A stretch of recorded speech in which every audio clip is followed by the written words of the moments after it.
একা থেকে দুক্কা হওয়ার জন্য অনেকেই ডেটিং ওয়েবসাইটে ঢুঁ মারেন। কেউ বা পরিচিতদের মাধ্যমে, আবার আরেকজনের সঙ্গে পরিচিত হন। স্পেনে জীবনসঙ্গী খুঁজে পাওয়ার নতুন পন্থা হিসেবে জনপ্রিয়তা পাচ্ছে আনা রস ডেটিং বা পাইন অ্যাপল ডেটিং। অনলাইনের বাইরে এটি একটি অভিনব কায়দা। স্পেনের জনপ্রিয় সুপারমার্কেট মেরকাদোনায় চালু হয়েছে এই ধারা।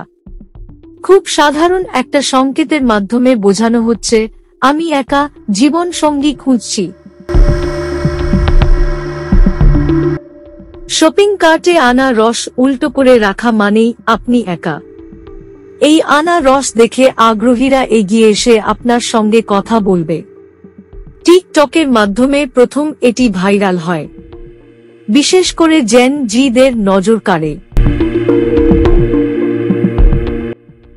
মজার বিষয় হচ্ছে, এ কারণে আনা রসের বিক্রিও বেড়ে গেছে অনেক।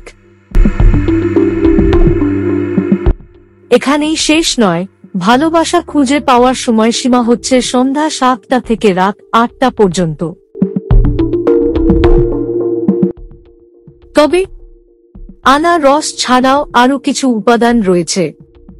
স্পেন ভিত্তিক ইংরেজি প্রকাশনা অলিভ প্রেস বলছে, অনেকে তাদের শপিং কার্টে চকলেট বা মিষ্টি রাখছেন, যেগুলো দীর্ঘমেয়াদী সম্পর্কের সংকেত।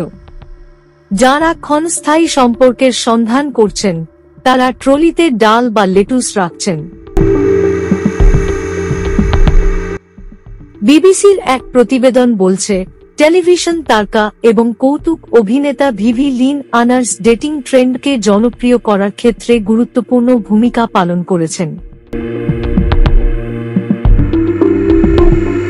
তিনি টিকটকে একটি ভিডিও পোস্ট করেছেন, যেখানে মেরকাদোনায় ওয়াইন আইলের দিকে তার শপিং কার্ট ঠেলে দিতে দেখা গেছে। সেখানে তিনি ভক্তদের জানিয়ে দেন, মেরকাদোনায় হুক আপ করার সময়টা হল সন্ধ্যা 7টা থেকে রাত 8টা। অনেকে বলছেন, এই ধারা অনুশীলনে ক্ষতি তো নেই। ডেট না করলেও একটা আনা রস নিয়েই না হয় বাড়ি ফেরা হলো।